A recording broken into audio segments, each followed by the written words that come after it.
Howdy folks, welcome back to my YouTube channel. I am your host, the Mighty Bjorn, and today I'm going to be talking about handguns again.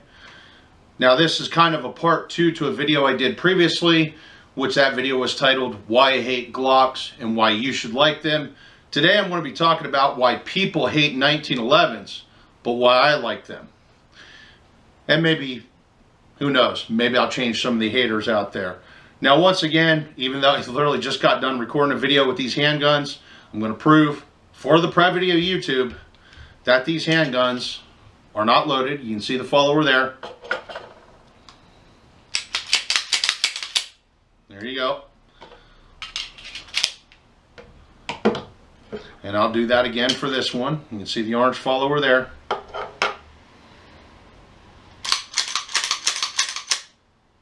And there you go. And actually, when you clear a weapon, by the way, you should look in the chamber. But I already, like I said, I literally just got done recording a video with these, so I know they're both not loaded. Now the first thing is to talk about with 1911s is, one thing is they have a big myth that they're not accurate pistols. And what that actually has to do with, I believe, it has to do more with World War II. And the sights that used to be on the 1911s, or that you find on like the USGI spec 1911s, where they actually had the old really dinky metal sights that wasn't the sights like these. The thing is most 1911s come with sights like this now, unless, like I said, you buy a USGI mil spec type 1911. That being said, the pistol training back during World War II was not very good. And most people really didn't get to fire many shots out of their 1911s if they were issued in 1911 during World War II. And I think that is kind of something that really, it's a myth that goes all the way back to World War II. I have shot 1911s, like the full-size 45 ACP 1911s, the USGI mil-spec style sights, the whole 9 yards. And I really don't find them to be any more inaccurate or accurate than really any other type of gun sight. Now that being said, I've actually fired those type of 1911s pretty extensively over the years. I don't own one, but I have a buddy that does, and he comes out to the range pretty regularly, and he lets me shoot his 1911 pretty regularly. And I don't find the sights to be really great, but that being said, that the 1911s, those old style 45 ACP 1911s, they're not any more inaccurate than these two handguns are here, or even a Glock for what it matters. The next thing I see people complain about is 1911s are heavy.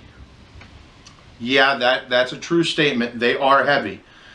You know, they got 5-inch barrels. They're made of all metal. Even not all the grips are metal. These grips are metal on this one. But I've seen some that are plastic, and I've seen some that are wood, and that's not really going to change too much in the weight of the handgun.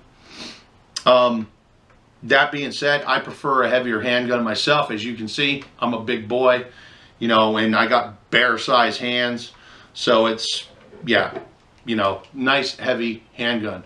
That being said too, the weight helps with the recoil, so the weight is actually beneficial.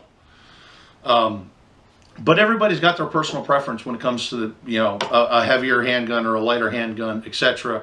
And there's even a certain point where a handgun, in my opinion, gets too heavy.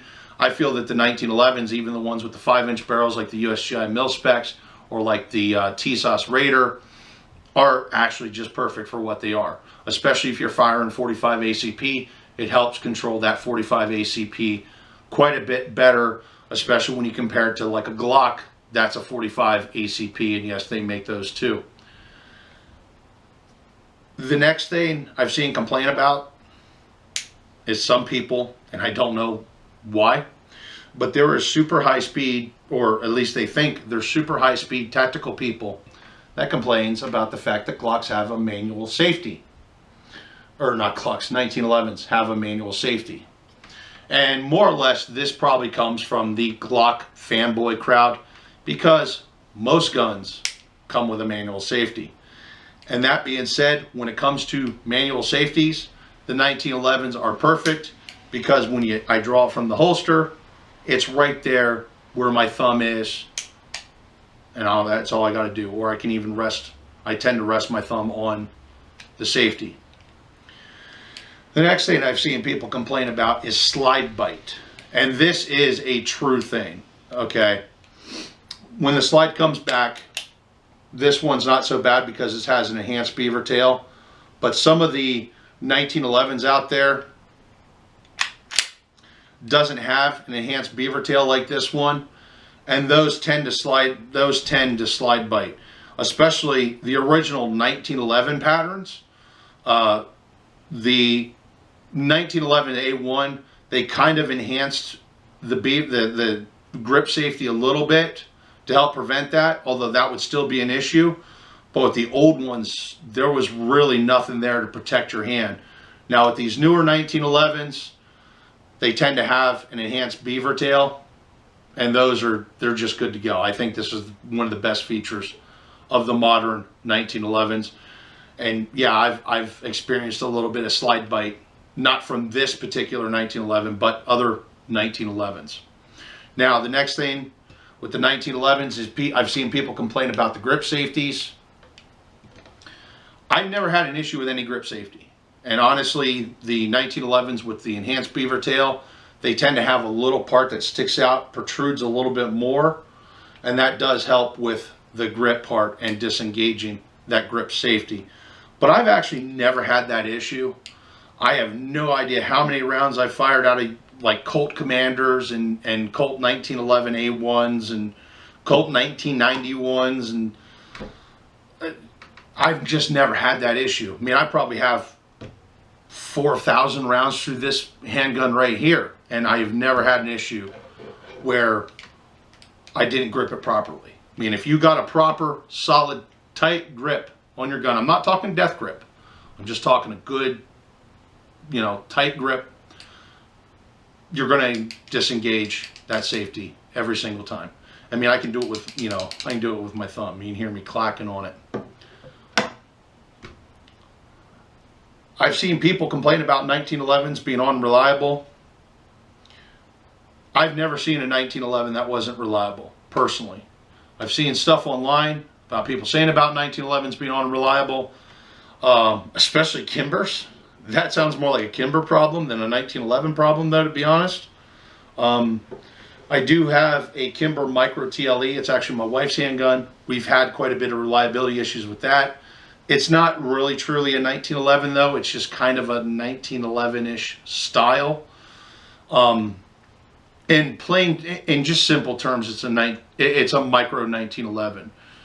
There's really a lot more to it than that, because it's not a real true 1911 style or design. This one here actually is. And then of course there's other 1911s out there like the TSOS Raider. There's also like the Kimber Custom and the Kimber Warrior. Springfield Armory has their long list of 1911s, and I've never seen a 1911 that was actually bad. Well, actually, I can't say the overall design is bad. What I've seen, especially with, like I said, Kimber, I've seen this quite a bit with Kimber. People complaining about the quality of their Kimbers. That, in my experience alone, says that. But we'll get off that topic. But I can't remember the name of it.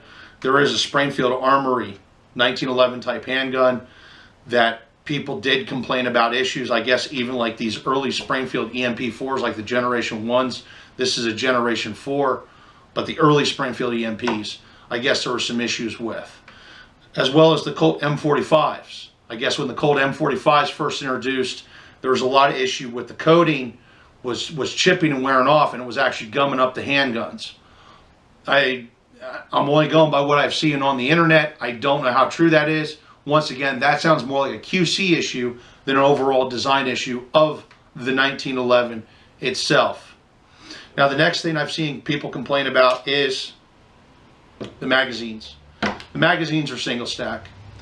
And there is double stack 1911s out there, by the way. The only problem with those is with the 1911s designed for double stack magazines, they tend to get really chunky in the grip.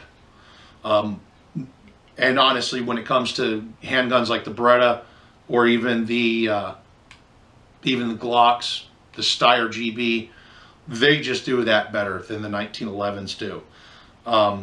That being said, okay, this one is a 9-shot magazine. I can actually get longer mags, as well as I can put one up the pipe. That's 10 shots. Going by the DOJ statistics, most self-defense shootings is dealt with in 2 to 3 shots. So while I don't think it's a bad idea to have 15 shots, most of the time I'm going to be fine with 9. Most of the time, I'll be fine with 8. And for even regular 1911s that are 45 ACP that has the old style USGI magazines that have 7 rounds, most of the time, you're going to get the job done in 7 rounds. So realistically, yeah, there's some flaws with the single stack magazine. There's not too many workarounds around that. The single stack magazine usually is good enough. And I'm going to say most of the time. That's not always the case. Sometimes you're going to have to blow through 15 rounds of ammo. Now, probably at that point, if you are blowing through 15 rounds of ammo in a self-defense shooting, you're either A, a really bad shot, or B, you've definitely overshot way too many shots. And that the situation was dealt with much sooner. Now, the next thing is, too, with even like this one here, you can get 1911 magazines that are up to 14 shots. The only problem with those type of magazines, as you can see, this sits flush with the handgun. Those tend to protrude a bit. And honestly, I think it just gets to a ridiculous amount they protrude. So I tend to stick with the original mags, particularly for this handgun. Although I do wish this one had a base plate, but that's just me saying it. Now, I've been doing comparisons back and forth of why people don't like them and why either that can be chalked off to the side or why that is actually true, or if there is some truth to it. Now, the one thing I want to talk about with the 1911, why I like them, is because they are a single action handgun. They actually have a very good trigger. As you can see, there's a little to no slack, maybe 1-2 millimeters. Oh, I'm not engaging. And that's all the travel. The next thing is the travel is straight back. This is literally, in my opinion, the best type of trigger to have in your gun. I've actually never found a 1911 that had a bad trigger. Now, the one thing is with Glocks, the Berettas, even this handgun here, is the trigger actually pivots. As you can see, it's pivoting. And a pivot style trigger is not as accurate as a straight pullback. Now the next thing is even with the double action triggers, even with the double action triggers, you're going to have a long trigger pull because you got to travel all that distance. Like this one here, this is actually a very good double action trigger because there's next to no slop in it, but it's also a little heavy when it's a double action trigger. But that pivot point, now that's something you can train over, but honestly, when it comes to user friendliness and actually having to train, I don't want to say flaws, but generally flaws of your handgun, when it comes to the triggers of the 1911s, they are just tops. The next thing is about the 1911s that I've personally found is they are one of the most ergonomic gripping handguns. When you go to grip it and you go to point it out, it's just the grip angle is tops. Now, I'm not saying that there isn't other handguns that have good grip angles. The thing is I'm going to have to say that John Moses Browning figured it out, back in 1910, 1911, he figured out the perfect grip angle for a handgun grip, at least for semi-automatic. And essentially, a lot of guns since then has kind of followed that same grip angle. Here, let's put these on top of each other. As you can see, even the Smith & Wesson here has the same grip angle. Now there's some types of Glocks that I'm pretty sure it was the Glock 17, has a slightly different grip angle, and people just complain about the grip angle on that handgun in ridiculous amounts. The next thing with 1911s that I like, there's some custom grips where you can get it, but these don't have finger grooves. I like my grips not having finger grooves, to be honest, because finger grooves just never match up with my hand. And it's because I got bear size hands, and I got big boy hands, big boy. I like the manual safety. I think that's the best, having that manual safety, and I think the position of the manual safety is perfect compared to handguns like this or even the Beretta, where it's up on the frame. Now the Beretta is a little bit better than this handgun here, but realistically, I think the position of the 1911s are perfect, and actually it makes it more ergonomic and safe to carry. Now one thing is those too, you got to make sure you keep this area covered up and protected, especially if you're out in the woods. You don't want to go through, have a branch, smack that safety off. Now luckily this safety here is actually, it takes a bit of positive force. So that's like the main thing about the safety there. And I want to say finally, they're just tough handguns. 1911s are tough. I've never had a 1911 fail on me. Now I've seen 1911s fail under some of the most extreme conditions possible, but honestly, keep them a little bit lubed and they'll pretty much keep on going as long as you want them to. One thing I want to throw out there is the 1911s that was used by Delta Force in 2003, because Delta Force actually, I believe it was Delta Force, got away from using 1911s for a little while after Mogadishu.